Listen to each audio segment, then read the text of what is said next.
where are all those big names that shape the industry, which are actually market leaders according to the industry analysts? This is something that we really suck at as human beings. Due to NVIDIA's open source voice recognition tools, we will be able to utilize his voice in the near future in our own voice assistant.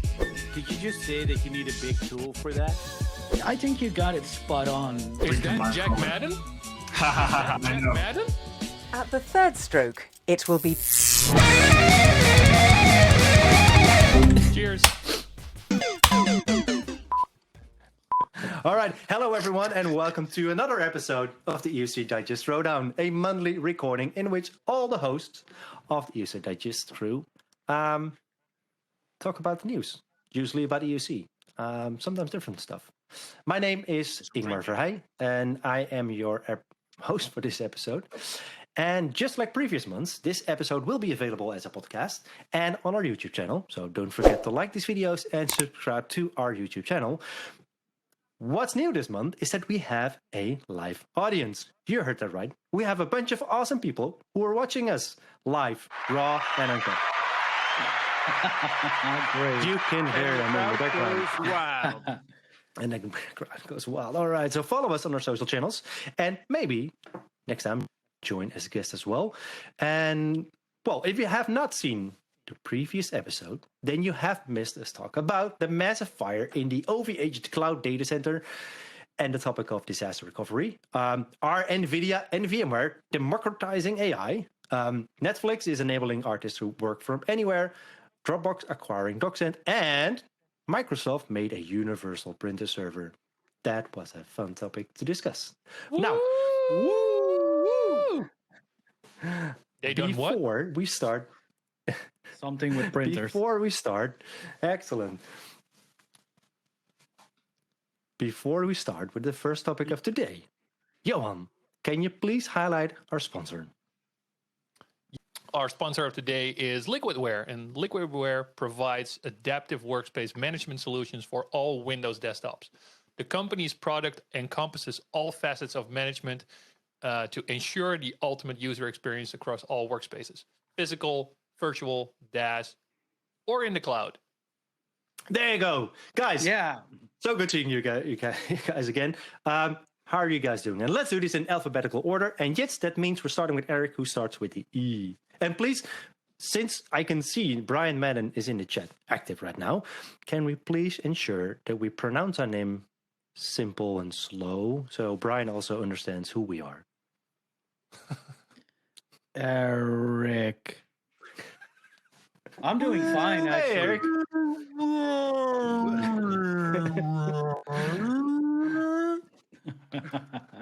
No, I'm doing fine. This is I'm going to doing be a fine. lengthy episode, right? I hope you're all doing great as well and have as much fun as I'm having already. Excellent. Yeah, I already am laughing my ass off. All right. Yitz, how are you doing? Yes. Yeah, I was prepared now. So, no, I'm doing great. We have an excellent week of NVIDIA GTC. So, and to top it off, the EUCdigest ThrowDown. So, who could ask for more, right? I was supposed to keep it short, right? So, that's it. Johan, how are you doing? What up? Johan van Amersfoort here.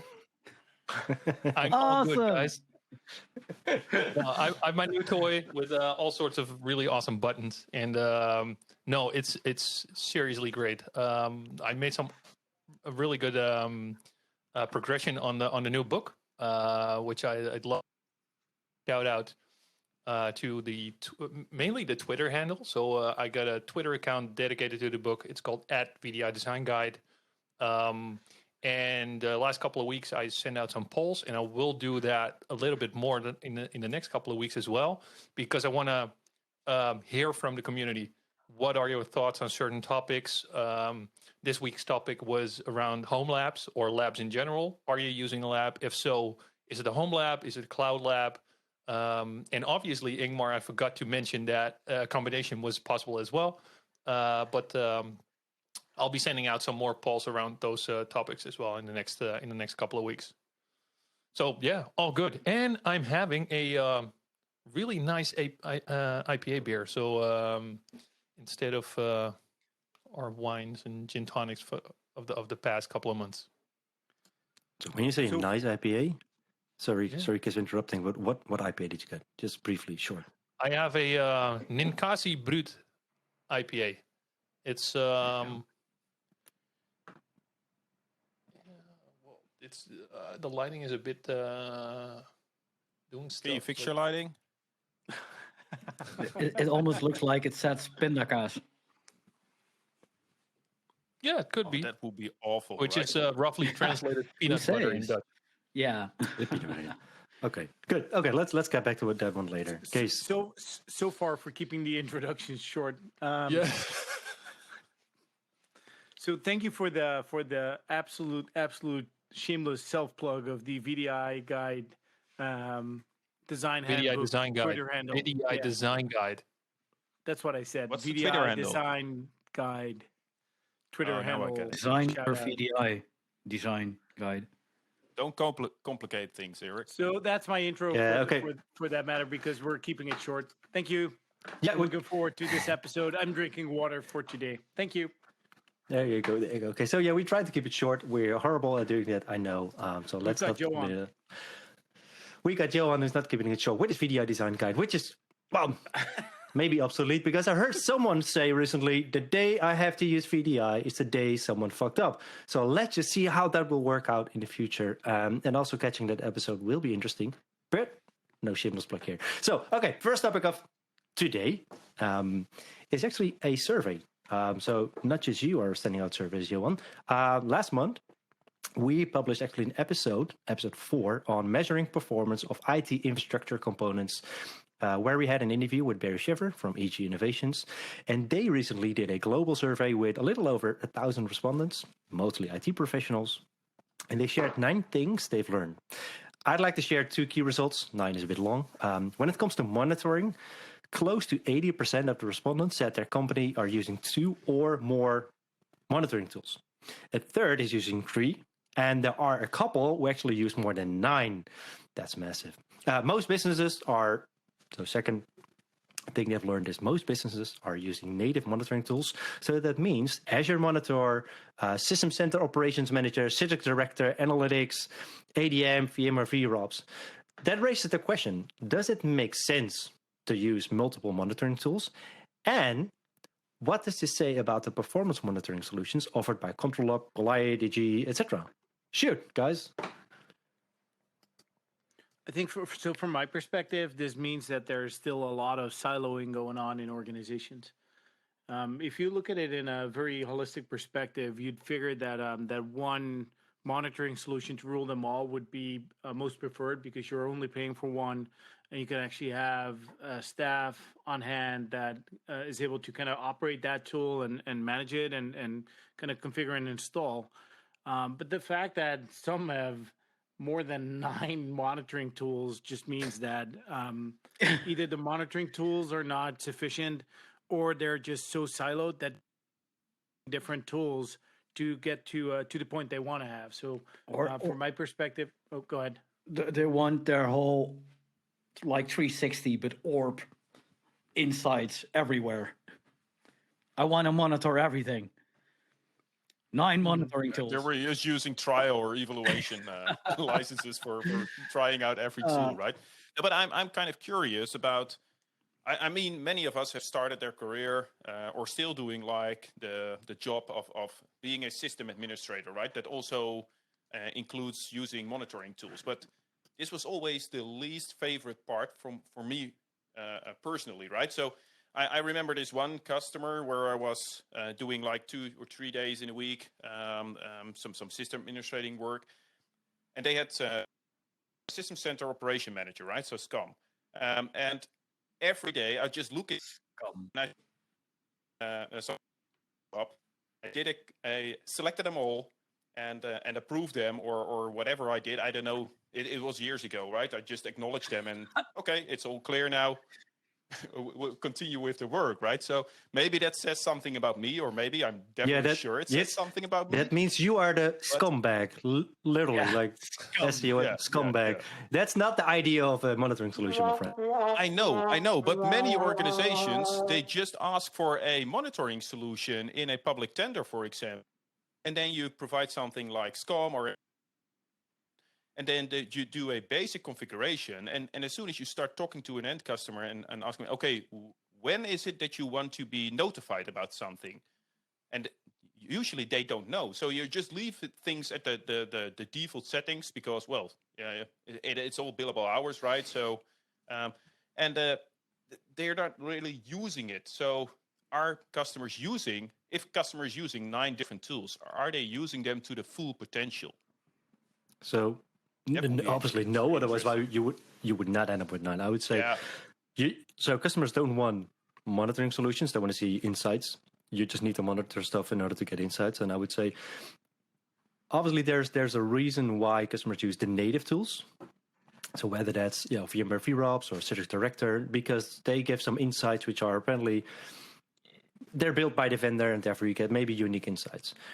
You would assume that those into one centralized tool, as you would have with a SIM, right? So you have a couple of insight events that you gather from all various systems that all roll up into one big monitoring platform, and that give you the right insights. That to me is what you want to do with monitoring and getting insights. What I found interesting, by the way, seeing Azure Monitor being fairly high up, they had like 20% of the votes. And just reading into Azure Monitor, because I didn't know it before, apparently you have to pay for data ingestion, data processing, and all the insights that you gather. So the cost of running Azure Monitor apparently is ramping up quite quickly, and the recommendation is disable some of the performance counters so you don't have to collect so much data and process it, which kind of defeats the purpose of a monitoring solution, right? I mean, if the more data you have, the more insight you could give in theory, but that's kind of out of scope. I would say multiple monitoring solutions, yes, absolutely. That's what you want, because you not only want to have as much data and insights as you want, but also you have various teams. Where one team, just let's stay to the VDI topic or EUC. Someone is doing the help desk. Hey, my session is slow. All right, let's dig into the specific data set. Oh, it makes sense. This is what you need. Someone else is monitoring, I don't know, or managing a SQL database or infrastructure. That's a way different monitoring tool. So yeah, to me, it makes sense that you have multiple tools. It would be good if they can collaborate and work together. So 2 things. Well, it's not just different stakeholders or different teams that monitor different stuff in the organization. It's also potentially different SLAs or a lack of SLAs. I strongly believe that a lot of customers don't have a clear stated SLA with their business, or for service provider, it's providers. That's a natural thing, right? They live for the SLA. It's one of their most important assets. While most customers I've seen, even like the biggest ones, they have some form of an SLA, but it's not clearly stated. It's not detailed, and so I think it's very hard to find a monitoring solution that will fit something you don't have completely written down, right? It's designing in this case something for an SLA, and if you don't have your requirements clear, how can you find a single solution that will fit everything, and thus have silos? Because every single team will design their own solution. It's about finding the balance between. What was that, Jits? Oh, I was saying it's not about the tool. Exactly as Johan just mentioned, right? You need to make sure first, what is it that you need to monitor? When do you want to be triggered? When do you want to when it's well, it makes sense to get a notification, for example. And as customers, as long as you do not have this in place, well, you can throw any tool at it, but a tool at itself, it's not going to solve your issue, right? No, yeah. I mean, if you look at the VMware stack, right? So VMware VROPS is a great tool for infrastructure monitoring, but it has a maximum delay of 5 minutes between the actual value of a metric and displaying the metric. So, which means if you do a lot of UX monitoring, you have someone as a first line, like a help desk employee, you have an employee on the line, on the phone. He or she is experiencing a lot of issues at that moment. If that is an issue at that moment, you want to have like a 15, like near real time visibility of what's happening. And a solution like VROPS is not compliant to that requirement. So you need to figure out something else. Hey, I would say in monitoring, I would say that even better, you don't want like, hey, by the way, something just broke. I already knew, right? We already knew something broke, because user complained, or they will complain in a couple of minutes. A good monitoring solution will tell you it's about to break, or we're seeing a trend which is happening. So, by the way, Jits, I recognize the story he told me about System Center Operations Manager because I had to implement it at a customer. And at some point, they were like, yeah, we see this list growing. Do you want to tell us what to do with it? Because we don't know. So, yeah, there was just a matter of implementation. You were telling Jits this. You just have to acknowledge them. I was this customer, right? Yeah. I guess the Azure monitoring tool was built on Yitz's experiences. If you minimize the number of events you want to see, you minimize the cost of the overall tool. Yeah, I mean, the monitoring. Yeah, and then I went out for lunch. Excellent. So no, but I mean the topic of the survey that EG did, I think it's good getting all those insights. By the way, there were way more insights and things super valuable. Just like VDI Like a Pro, all those kind of surveys, publish it publicly. I think these are good insights. So go check it out. And then let's debate on monitoring. Honestly, I find monitoring kind of boring, but. All right. So I want to switch gears. It's an essential topic, though. And it is. One more thing there, okay. Because we mentioned silos and different teams and whatnot, but in essence, you actually want to have chain monitoring, right? Application monitoring to a deep level, because if somebody calls the help desks and they claim VMware is slow, or Citrix is slow, or Frame is slow, Nutanix is slow. That's what I said. Oh, yeah, but that's typically not the cause. So my vSAN is down. It's the net. Yeah, great. No, but you probably want to have insights into the application usage and how the application is behaving. And if it's the SQL Server on the back end, you actually want to provide the help desk employee some form of insights into the back end as well. So it's not just the desktop per se, or the applications running on that desktop. It's also how long does it take to hop to the application server? Is it a problem in the application server, or is it in the database server per se? So having visibility into that complete chain of actions that you need helps the help desk to kind of predefine what the issue is. So talking about multiple monitoring tools actually kind of blurs the actual issue, because it's just harder to find. If you have one centralized system that pulls from all of these specialized reports, then obviously you get the overall picture of what's going on in your estate.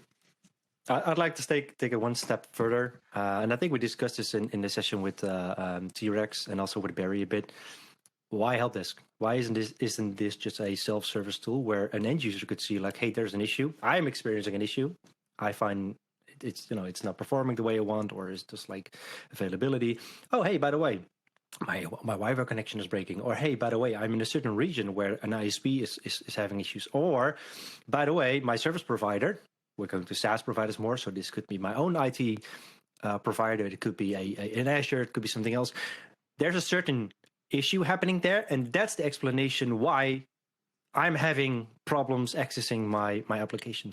I think that is super useful to have a monitoring solution that informs an end user, an employee, why this issue is there. You can call IT, but if they can fix it because it's at Azure or it's at AWS or Google, whatever, at least it there's a growing understanding of the why. We still need to fix it. But yeah, for that, you probably need one big, massive monitoring tool that actually understands the correlation between your desktop, your app, to have connection, your infrastructure. There has to be some kind of standard. Did you just say that you need a big tool for that? I need a big tool. Yeah, power tools, man. I didn't say it in the intro, but I just got like new power tools in like 30 minutes before this recording started. It's a DeWalt 18 volt, 4 amps, power drills, man. This is Excellent. Yeah, But, hey, Johan, I'm you pretty should have. sure that case didn't mean big tool when he oh, really? didn't mention Oh, the wall. Didn't meet my DeWalt. All right. Johan, Is this good? have some kind of Jerry Springer sound thing Say on hello your to board. my little friend. Jerry. Well, either that or a rim shot. Nice. Yeah. So would this be a good moment where we can say, okay, let's switch into a different topic, or do you have Yeah, maybe another, we should start an intro to alliance monitoring? or anything. Oh, nice. So You let it let's know. monitor Okay, this topic and go on to the next one. Oh, that's fun. Okay, good. Guys, I wanted to switch gears. As I just said, we were talking about the Digital Workspace survey, and there's also a new alliance, thank you, Eric, which is called the Digital Workspace Ecosystem Alliance. Now, let me start by reading out loud what's been published, and then we're going to discuss what your thoughts are. I have a couple of as well. So apparently 10 technology leaders have joined forces to launch the Digital Workspace Ecosystem Alliance. The Alliance's first goal is to help standardize the definitions for the various technologies involved in the digital workspace, to make it easier for organizations to understand their options. So they released a white paper which outlines the different segments of the digital workspace technology ecosystem. Okay, so I'll be the first to acknowledge that a digital workspace is an arbitrary term, right? If you ask a vendor, they'll explain it in their advantage. If you'd ask me, I'd say it's a digital space where you get work done. So quite simple and very broad to explain. Now, this alliance uses terms like standardize the definition. It's a vendor-neutral guide. And they call themselves technology leaders. I've read the guide, and with all best intentions, this seems like a cheap way to get associated with a buzzword, digital workspace, and playing the underdog. Now, keep me honest. What do you guys think on this new alliance? I think you got it spot on when naming them digital or leaders in this space. Because I've read the alliance, and I think most of them do play a part in it. But are they really the leaders in this space? Well, Can we say that? self-proclaimed leader. Well, some of them. Well, look at Login VSI, for instance. I think they're the undisputed leader when it comes to VDI Performance measuring, Benchmarking. Well, not, indexing. yeah, synthetic benchmarking. Yeah, But Performance monitor. All right. Well, I mean, I sort of argued that. I think they're industry accepted, which makes them the industry standard. right. yeah. Which doesn't make you market leader or the best, but it helps in kind of recognition. So I would say, I mean, on the topic of market leaders, being a leader in a market, if you shape the conversation, then you're always a market leader. I mean, I know Vendor Rich is the leader in Edge OS operating systems.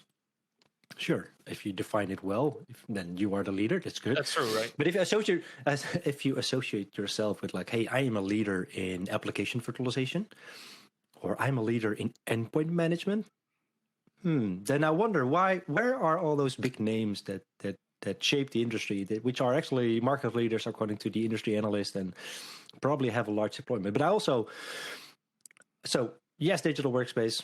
What's a digital workspace? But after reading it, I really missed the topic of like taking one step back, taking two steps, like 10,000 feet. Why do I want a digital workspace? What is the value for an employee? What's the value for an organization? What defines I did not read that workspace. But also, I mean, Simon Sinek typically says, start with the why. Why do I need a digital workspace? Then you start figuring out what components would I need, because you don't always need all components. Coming back to a recording, the day I have to use VDI is the day someone fucked up. Same here. I don't like using VDI personally because I don't need it. So those components. So I think it's good that they start this. But yeah. Well, reading it was But maybe Guys, honestly, building an isn't it- alliance makes sense, right? Well, I mean, it makes sense if you get want a to stand. Why would you make an alliance? Well, to make a stand. A stand against who? Well, No. Well, to generate more revenue, right? I mean, Well, okay. If that's the case, and who for this alliance, who would be the biggest competitors. Because why would you form an alliance? That is because you see a lot of competition. And if you look at companies like Ivanti, who basically have a lot of the solutions, the point solutions that are part of the alliance, why, if you are a customer, would you contact 9 of these different companies within the alliance to get a solution, while Ivanti or Citrix or VMware or Nutanix or other companies potentially have most of these point solutions in their full stack? And if you're talking about, and I strongly believe in solution selling, as a customer, you want to generate a business outcome, and technology is not a leader in that. Technology helps in creating the business outcome. But if you need to figure out a crap load of different point solutions to help you get that business outcome, and that'll cost you a lot of work, because you need to find out all there is about these different solutions. You need to, get your finance people involved. You need to get all sorts of people involved in all of these different processes to get those solutions procured. So it is about the bigger tool with the most options. So Ingmar was right all the time. For some. Your words. So interesting topic, Jon. I think you're onto something. I agree, but there's a balance. So in a way, it's good to have integrated solutions and like a full blown digital workspace stack. And by the way, Ivanti, these guys are onto something. They're not only acquiring stuff, they're actually integrating stuff now. So that's good to see. The leadership change. Bob Jansen talked to us about this in an episode, which we still have to publish, by the way. Changing leadership in Ivanti, and I think that's good for them. The other hand is, it's good to have best of breed vendors, right? So obviously you have Microsoft, which is like a full range integrated stack. Everything is tightly coupled. That's good. Okta released their Business at Work report, I think in February, and they actually saw that their Microsoft customers, Microsoft 365 customers, they went from having 3 best of breed vendors, using 3 best of breed vendors next to Microsoft 365 into even 8. So customers who are using Microsoft 365, almost a third is also using Google.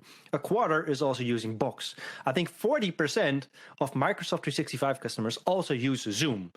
So yes, having an integrated stack is good. However, customers should have choice in mixing and matching, finding that right balance between, you know what, I don't know, Microsoft has it all, but I want to use Okta for authentication. Or the case of this, like, okay, VMware has all these great tools in their workspace solution, but maybe I want to use Okta for authentication. I want to use Slack for workstream collaboration, or whatever. So mix and match, but I do agree, just like randomly bolting on solutions because they're forming an alliance and together we stand, like, nah, sorry, I didn't see it. But hey, good for them. We just discussed like 10 minutes. This is just much more a marketing kind of, or architecture than anything else. Yeah, 100% agree.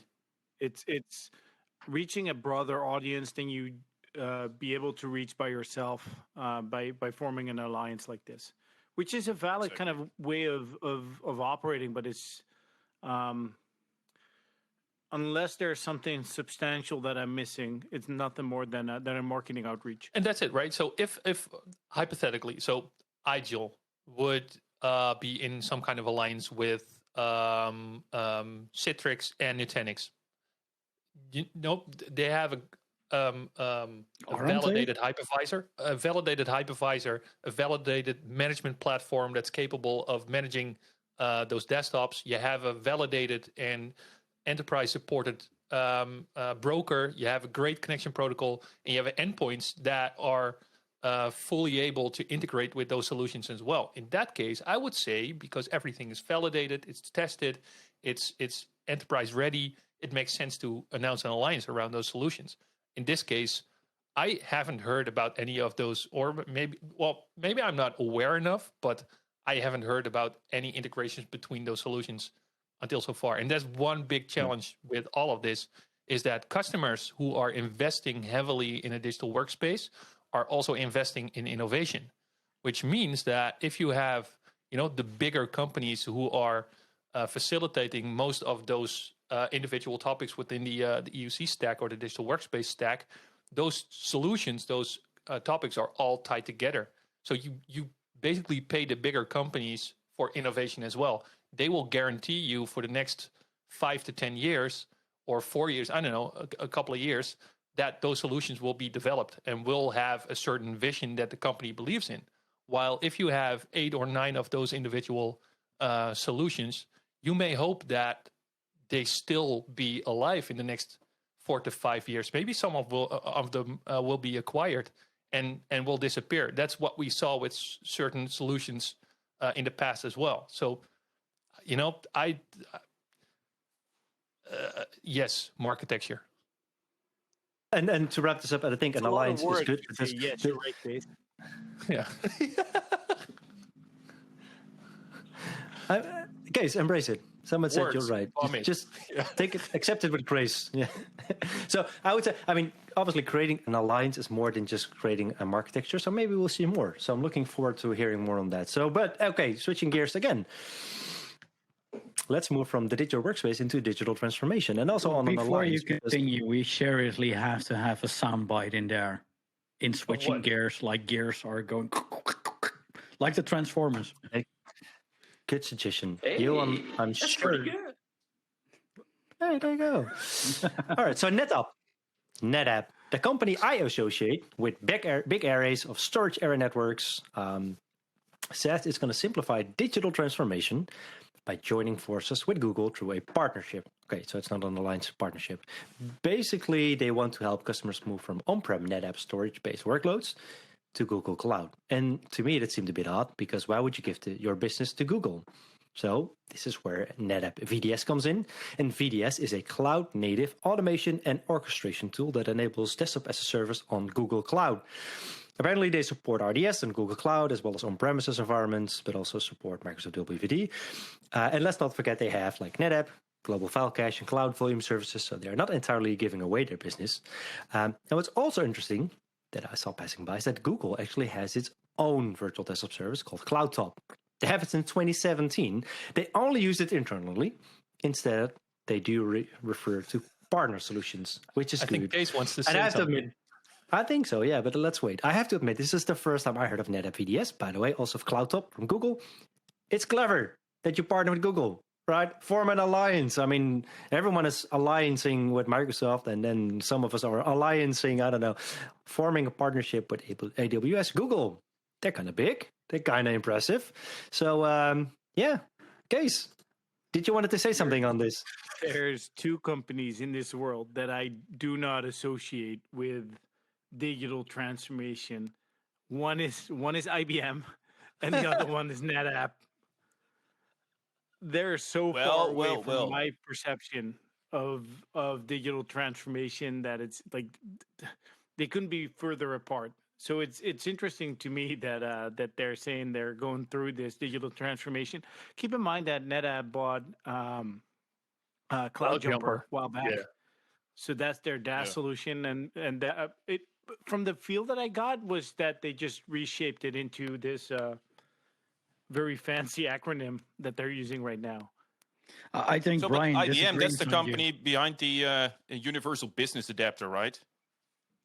You know this commercial from IBM? I don't know, maybe 2 decades ago. The Universal Business Adapter. We'll make sure to put a link to this video in the In the show notes. You'll pick it up, yes, because I have no. Oh, you also Okay. almost I'll had send me the link to the choking Universal on Business my Adapter. No, but you have to give credit to NetApp for at least trying, right? I mean, they have their own VDI solution. They have told us at NVIDIA how you can put in a GPU and virtualize this and assign multiple virtual machines to this single GPU. So Wow, they're so definitely they're trying. But then again, democratizing GPUs. oh yeah, to Awesome. get what, to No, get no, more no, IOPS out of your storage. no, but two more. No, but it's more, right? I associate NetApp also with storage arrays, but then again, the cloud volumes on tap. This is something that we've been doing with Azure for quite some time already. And you have to give them credit for the fact that they have the option for organizations to at least to build out a hybrid solution where you both have your storage on premises in your traditional or legacy, I don't know how you want to call this, in your traditional configuration, and synchronize this also with your cloud storage, right? So, and I know, Case, you're trying to hide your laughing, but at least this is something that I've been doing for quite some time already, right? And this is a good solution. You run your NetApp on top AI, for example, on Azure. So, welcome in 2021, where we democratize storage. This is not an uncommon scenario, and it's not an uncommon solution. So, I think that some of these companies are dead without knowing, like they're IT zombies. And I'm not saying NetApp is one of them, but it could be one of them. I mean, obviously you're more in this space, but I mean, I think NetApp is, at least historically, been so large and so massive and so present that maybe keeping them alive and keeping them relevant. I mean, one of the customers I used to work for, building a global data center for them, I had to go into a data center, I think somewhere in Germany, really like multiple rows within a basement where I was like, oh my God, it's like bigger than my room, bigger than my living room, and still it's full of disks. Not impressive to me, but impressive in the sense that, wow, they spend a shitload of money to NetApp. If I would have invested so much money into NetApp, incentive to say, okay, let's try and stay with NetApp, because we kind of invested a couple of million in that. And again, I mean, I think I agree with Jets in saying that, hey, it's impressive that we are now talking about NetApp in the context of EUC, and maybe even VDI. So yeah, I think that's impressive. Well, I mean, let's be honest. If you look at the State of the Union for EUC that Ruben runs with Christian and Mark. No, I got his name, man. I got his name. Like, it took me a few seconds, but I got his name. It came from the cold tier. But if you look at that, the majority of EUC environments is still running on legacy 3-tier with filers like NetApp. So it's not pretty uncommon. The right one, pick the right bottle, and so it's still pretty common in these scenarios. I'm just saying that I'm seeing a lack of innovation on their side, other than being a good filer solution. So the whole digital transformation phrasing for IBM and companies like NetApp is just I just don't see the comparison there. No, and actually, I mean, on the topic all of them, Johan, transformation, Johan is trying to pick a beer as I just did. So at least I found an agreement. So on digital transformation, honestly, to me, this has not a lot to do with digital transformation. Digital transformation to me is digitizing your process, your organization, the way you operate, not the tools. This is just a fancy tool. It now runs in they now associate themselves in partnership with a hyperscaler. And again, that's a good segue into the next topic, because we were talking about hyperscalers. Microsoft, another big hyperscaler, and I don't think we've not done an episode without mentioning them. So let's do it again, because they are relevant as always. It's Microsoft only just announced when it's soft. Okay, Eric, it's good to know. Thank you. These were the commercials. It was that Microsoft will buy speech recognition firm Nuance Communications in a $16 billion deal. So in an interview on CNBC, that's quite a lot of money, Microsoft CEO Satya Nadella highlighted Nuance healthcare tools as the key driver behind the acquisition. And by the way, there's way more than just speech recognition, because Nuance derives revenues by selling tools for recognizing and transcribing speech in doctor visits, customer services, and voicemail, and so on and so on. So by embedding their solution in Microsoft healthcare solutions, that kind of makes sense. But contemplating on that a little bit, I had a flashback to the Philips speech mic, introduced in 2002. It was happening and never to be heard of again. I know I had to implement it a couple of times. It was kind of painful. And that made me wonder, like, are we ready for a new dimension in the digital interface? One that replaces the good old keyboard and mouse, which are, as Jit said, are designed out of necessity and not with in 2D mind? Or, this is a good one, at least in my focus, are they reinvigorating Cortana? Because Cortana is now their digital assistant. So I can imagine running Windows 10 natively and then having someone listen in the background. It can say like, hey, yes, I just heard you say this meeting. Let me help you with that. Well, I'm how really many looking people forward were actually? How many people are using Cortana? Not So me, if but I everyone, okay, so if I say, everyone is using. Hey Siri, Come on, man! You activated my phone. It's Stop doing It's that. smarter than that, my friend. So That's Cortana nothing. is actually Cortana is enabled by default on Windows 10, by my knowledge, and it's more than just a voice assistant. Actually, they are moving away from being a voice assistant on your mobile device. They're actually disabling it. It's like it's dead.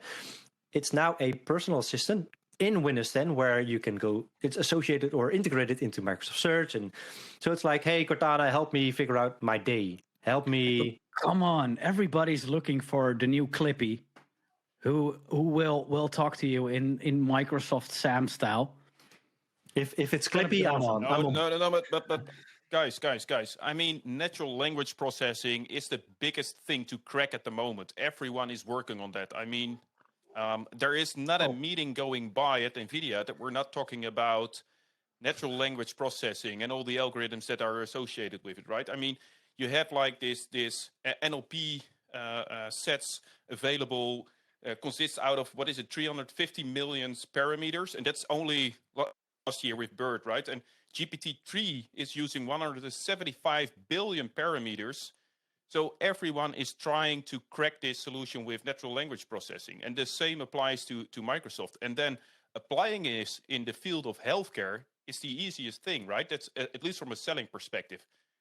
One wants to associate their solutions with healthcare because then, well, we're making everyone. It's an easy sell. So it's not just about voice assistants, but being the interface towards the digital world. So it perfectly makes sense. I mean, Google is doing this for I don't know how many years, and the same applies for all the others, and especially now with what is it? I'm a little bit distracted now by the chat. Right? you know what? Can I say something about this? Because one thing that blows my mind is that Nuance was bought for 16 billion something, or the intention to buy them. I don't know, but I've been working with Nuance early in my IT career in 99, 2000, 2001, because the company I worked for back then sold that already, and it was really good. So if you talk about speech processing, speech processing mainly, it was a really good solution. Now we are 23 years later, 21, 20, over 20 years later. What I'm wondering here is that all of the stuff that happened in the last 20 years regarding to Nuance, which basically still is a one-trick pony. They do speech recognition processing versus what NVIDIA had announced last week at NGC or at GTC was the release of Jarvis. That Jarvis has been built in the last year or so, 2 years. It's near part of it is open source. I'm guessing that the open source community around such a solution, which utilizes machine learning and deep learning for speech recognition, and the other way around as well, right? So text to speech will maybe innovate a bit harder, faster than a solution that has been alive for the last 20 years and has been doing sort of the same thing in the last 20 years as well, right? So why bet on such a company for such a crap load of money? Okay, But then, Before Amar speaks up, can we take a moment just to recognize the brilliantness of naming a product that is voice enabled, Jarvis, as a kind of a project reference to Tony Stark? I love that. Well, the reference Jarvis, is to right? Paul Bettany. It's Paul Bettany's voice, which hopefully also due to NVIDIA's open source voice recognition tools, we will be able to utilize his voice in the near future in our own voice assistant. if you desire. So I want to say two topics on that. So one, Nuance is it's more than just voice recognition, and I would say it's not about having the best product. It's about marketing the best product. I've seen this multiple times. And on the 16 billion, I mean, at some point, Facebook acquired Instagram for $1 billion, and everyone's like, "Oh my God, why would you pay $1 billion for Instagram? What the hell is that?" And then a little bit before, Google bought YouTube for 1.65 billion. Everyone was like, "Oh my God, why would you spend 1.65 billion dollar on a video platform?" But now it's like it's worth like 200 times X. So I would say the money you think, yes, 60 billion is a shitload of money, but I mean, money goes just so rapidly. Only my salary doesn't increase in the same pace, but that's fine. I'm a happy camper. I mean, if you want to make some money, you sell off some companies like somebody at a familiar company is doing right now. Just saying, VMware Dell. Oh, that's Do we can we save that one for next month? Yeah, that one didn't make to talk about right. the increase of their debt or the decrease. I'm not sure what. Okay, so what was it? Well, I see a decrease in guests. we touched that subject, and everybody's we're losing people. All right, let's move on, folks. I mean, on the topic of interfaces, and yet you submitted this as well. Elon Musk, he's another one, right? But on interfaces, he's taking his Neuralink, taking his interface into a whole new level, having a brain implanted startup, but using a brain implement playing Pong with its mind, kind of like a Jedi, but real. Now, the goal obviously is to help cure neurological conditions like Alzheimer, dementia, and spinal cord injuries. And I think that's excellent. That's great. But in theory, it could also help, develop a more intuitive interface. And I would say the same for voice or I mean, I'm not looking forward to a brain implant, which is tested on monkeys. Then again, I see the similarity, right, between monkeys. But I think it's we are ready for the next step. We're ready for the new interface. Okay. Shoot. I think it's awesome to see developments like this. That's awesome. Can we sign? Whoa, Jets has a bit of latency. For the beta program of Neuralink? Sure. Can we suggest you to get the brain implant? and a better can Wi-Fi just have a better connection? I think that will help.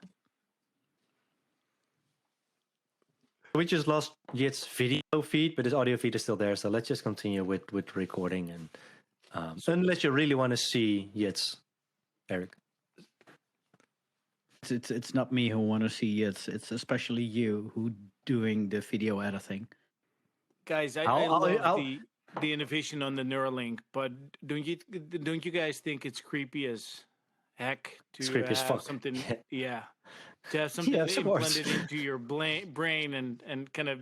So I mean, it's great for the positive side of things, but think about ethics as well, right? And the same goes for AI to a certain extent, but. What if somebody that is not that positive wants to do something with that implant that is in a negative scenario, right? So I'm not sure if I want to think about cases like that. I agree so much. I mean, scenarios about it, but I freaked out about target-based marketing with cookies and that kind of stuff. And this was like 12, 15 years ago. So having that implemented, no. And I'm not talking about... imagine, right? Yeah. So thinking about ethics and wrong implementations. So your wife comes up to you and says like, honey, do you think this pants make me look fat? Like, no, honey, it's not the pants. This could go wrong, right? Because it's not brain implanted. You would just say things which you're never meant to say. No, I'm not like a big fan yet, but I'm looking forward. So, yeah. So, okay. I have the last... What if? Okay. Yeah, I remember, what is it, like 2 or 3 years ago when Neuralink was founded? I thought it was somewhere around 1st of April, but it can be maybe my memory. But Google this, Jits. Yeah, for sure. No, it was somewhere end of March, a couple of years ago. But I remember that Elon also explained that one of the biggest challenges that we have as an individual is making choices. And this is something that we really suck at as human beings, because we're always calculating risks.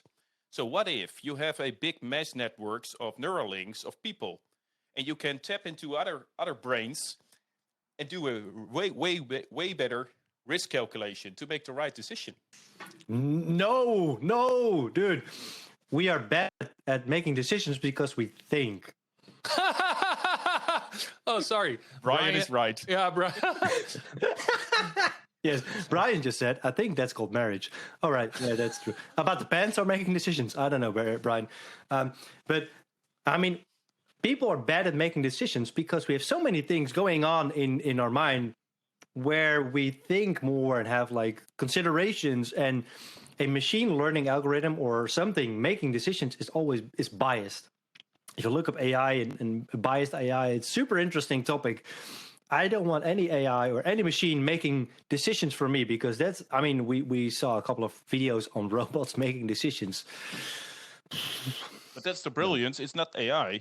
It's the human that helps you. No, I remember those robots. Neuralink is just an implant. Oh, real intelligence. Dude, you lost me there, man. I'm all about distributed computing, you know that, but this is just way too messed up to even think about. So when someone says, "Hey, can I pick your brain?" Yeah, that's what it is. There you go. You got it It's over just there. a Bluetooth pairing between two neural links.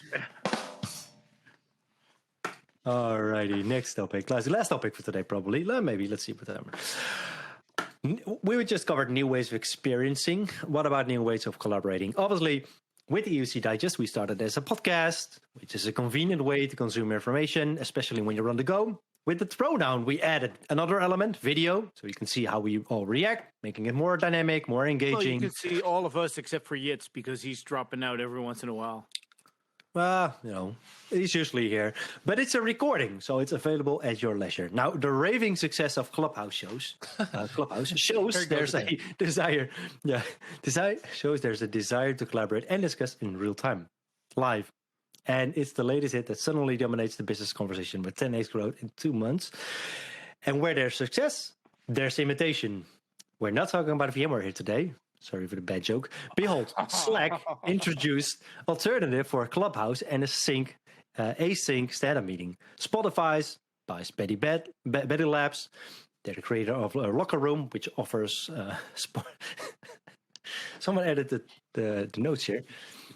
Man, I don't know. Discuss games in real time. And Discord introduced stage channels to compete with Clubhouse. Now, and even Facebook is set to work on a Clubhouse rival. So does LinkedIn. Everyone is now working on a Clubhouse rival. So 2 things. 1, wouldn't it be fun to add a Clubhouse channel while we record the ThrowDown as an experiment, right? I've got the setup figured out. I think Johan has a setup figured out. I think this is going to be fun, but maybe I'm the odd one out here. And 2, what's Clubhouse doing wrong that they're getting so much competition thrown at them? I think Johan and Case already did a pilot with us. Yeah, it was special. I liked it. But as an add-on, so what I didn't like before, what I didn't like, but at the first, let's say the first attempt of Clubhouse, is that I had to use my phone with a crappy headset, and now I pretty much invested into the rabbit hole, and now have a setup that could actually do Lighthouse from like my mic and headphones. But I don't know. It's why is that? So I spend like hip. I get messages, push notifications of Case basically hanging out in Clubhouse nearly every night, maybe even like twice a day. I don't know. So that's what I do, but I use it for non-work related stuff. It gets me chatting to people that I normally wouldn't kind of meet up with or Queen. Talk to. No, that's my wife. So I talk to her every day, except for Wrong button. Sorry, I was looking for the rim shot. Yeah, except for when she asked me if she looks fat in these new pants, then I'll talk. I won't talk for her to in days. But otherwise, I just get to hang out with people that I usually wouldn't meet up with, and I think that's kind of one of the examples that Clubhouse has for me, where it adds value versus anything else. Hey, Look at that! Special that's guest amazing. appearance. Cool. Did this because Is that Jack Madden? I Jack know. Madden? I'm gonna hang up now. I just wanted to see how the live calling worked on Riverside. Good show. I don't want to interrupt. Bye. See you, man. Hi, Jack. See you, Brian. Take care. Bye, Jack. It was Gabe.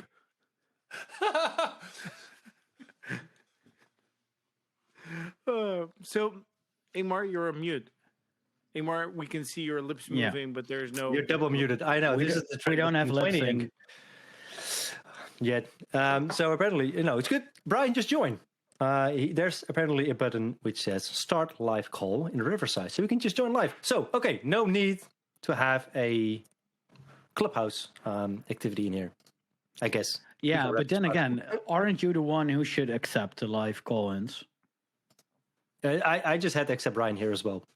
Yeah. Well, that's oh, the same right. with Clubhouse, where you have a stage, and you get people on the stage so they can actively engage with the discussion, and after that, you can actually kick them off the stage again, or keep them on, depending on kind of your mood and the way of conversation. So, in essence, you can pull people up on the stage, let them talk, and then either go back or keep them on stage. Typically, when there's a large crowd, it's easier to put them back into the audience because they're not allowed to talk it that way anymore. So you can control, as a moderator, you're able to control the conversation a little bit better. And I think that the simplicity of the platform makes the conversation as a moderator, but also as a participant, a lot easier because you can just drop in, you can walk away. It's like going to a conference with open doors, so you can walk into a room. If the topic doesn't kind of suit your need or isn't of interest of you, you just walk away. You leave quietly. Yeah. Right. So you can always. So it's like Go ahead. No, I just want to say it's like IRC back in the days, but with audio. Like you can join channels, join the conversation, maybe Yeah, even but you one-on-ones, I don't know. can put people on the stage, and we haven't tried the producer thing in Riverside, and maybe we could do this as well with that and mute people who we want to mute. Maybe we should. That's how I let Brian in, because he called and I can say, hey, let's accept Brian. Right? Let's see what happens. So okay, two things. I think for Riverside, it doesn't make sense to come up with a fancy technological implementation of Clubhouse inside Riverside, because we can use Riverside for this. Second thing is, wouldn't it be cool that for next episode, that the audience that joins, we ask them to join in, like call in, and we accept, and just like we do with Clubhouse. It's an experiment, leaving it up to you guys, and maybe I'll just leave it here because we are almost at the top of the hour. I think it's time to wrap up this episode of the EUCdigest ThrowDown. Already? So I want to... Yeah. Yes. You're only two beers in, Johan. Yeah. So on the beers, I was afraid I was drinking too fast. At some point, I was like, damn it, my first bottle is nearly done. Never be afraid of drinking too fast. Never be afraid of drinking too fast. But you're drinking water, my friend. That's a different conversation.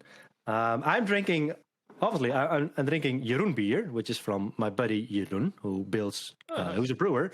And he has Jerommeke, which is a Belgian strong golden ale. But that's done at the first topic. Already had this one done because it's just awesome. You cannot buy it in the store, but it's awesome. I went down to Jopen, the Heavy Cross Triple IPA.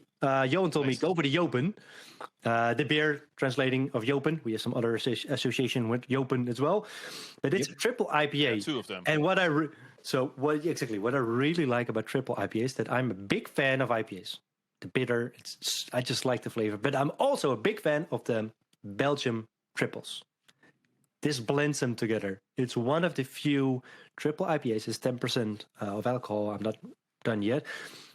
If you're into beer, and you like the heavy Yes. stuff, you like a bit of change in flavors, mix it up, spice it up, then this one is good. I'm going to do another one. Now it's a beer podcast. Yeah, no. Amar. If I would Am I on mute? like to get a bottle of Jopa, where should I get it? At the store. Harlem. Yeah, but where should you get it around the world? I think. Oh yes, my friend. So there's at the world there's probably some Beerwolf or something. But if you're in Holland, go to Mitra Zeewolde. It's one of my big friends. I have a good connection there. I would recommend that one as a liquor store. Just reach out to info@eucdigest.com and Ingvar will make you happy. I'm sensing that I need to break up with my beer review here. Let's agree to one thing. So if we are able to meet up physically again and record a podcast, a live throwdown, let's do it at the Jopa Brewery, which is in Haarlem, and you can actually rent a room there, which looks up to the old. Well, it's not like the old brewery, but it's a.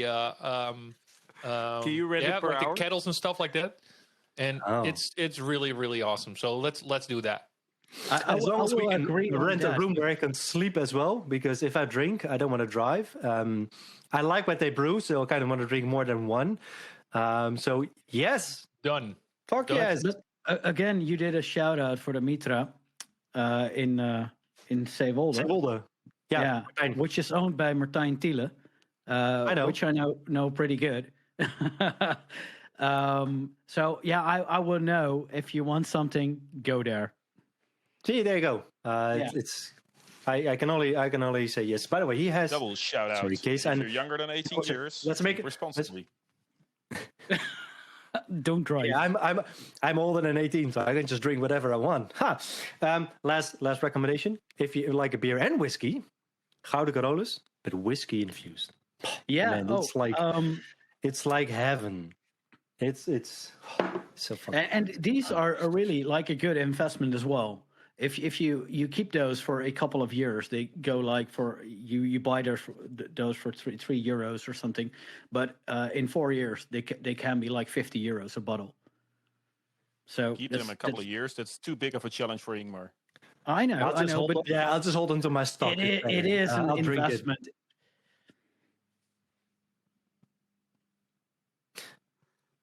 Yeah. Yeah, so okay, it's an investment. Good. Johan, did you want to do a beer review or something? Someone else, because you seem to be into beers, and Johan, and Kees is like, man, water, boring. Yeah. No, I got a Meisel and Friends. It's an IPA, intense, pure, and awesome. And I got it in a Beerwolf package of 24 different IPAs. Hey, Johan? And it's really, really good. Can you say that with a German accent? Beerwolf. Or The Meisel. So, Meisel and Freundin. but wir sollen Deutsch. So why in German? Because the IPA, Beerwolf, okay, I get it. I mean, IPA Well, obviously Kees Jits and is- I have a German history together. Oh, do you? Yeah. Sieht. Das Gesicht. No, that was a really, really, really awesome week of Super learning toy. at the NVIDIA HQ. And, well, German. beer happened. Yeah, beer happened. And suddenly we were speaking German a lot. And my You don't know Dirty why, Words but- German is really good. I seriously happened. speak. What? No. My Dirty Word German is awesome. Yeah, that's just shouting a lot. No. Wie hat man das gemacht, kleine geile Popper? This will be broadcast. Okay, By the way, we're still recording, so go on. Flagged, it has to be Or- flagged explicit, otherwise we will Yeah. be banned. Not sure. I don't know. Well- Let's figure out how Google will handle this, or YouTube. Sorry, 1.65 billion. Hey, Ingmar, before you are gonna wrap up, I think we also need to thank our audience, right? So we have a live audience for the first time, and they were really interactive. Well, Brian was. Yeah, they were, and this is awesome. I mean, obviously, yes, we do a podcast. Yes, we do the video, but this live aspect to me makes it even more engaging. I like seeing you guys and having this super cool interaction, but having the audience here as well. That's just, I would say, test is success, and let's see if we can Yes, do the by dial far. in. Like, absolutely. So yes, this is time to wrap up the EUCdigest ThrowDown. Thank you all for sticking with us until the end. We had fun. We're looking forward to the next month session. Again, before we wrap up, emphasizing that we obviously publish this in our favorite podcast player, but also on our YouTube channel, including all of our nice faces on camera. Don't forget to like these videos and subscribe to our YouTube channel. If you want to join this recording live, just like the audience just did today, we will be sharing a link on Twitter. So don't forget to follow us on Twitter at EUCdigest. If you have a topic, if you'd like to discuss something in the next month topic, or just want to join live as an audience, maybe you want to join in a separate recording, reach out to us on the social channels or by email on podcast@eucdigest.com. Cheers, and see you at the next Throwdown.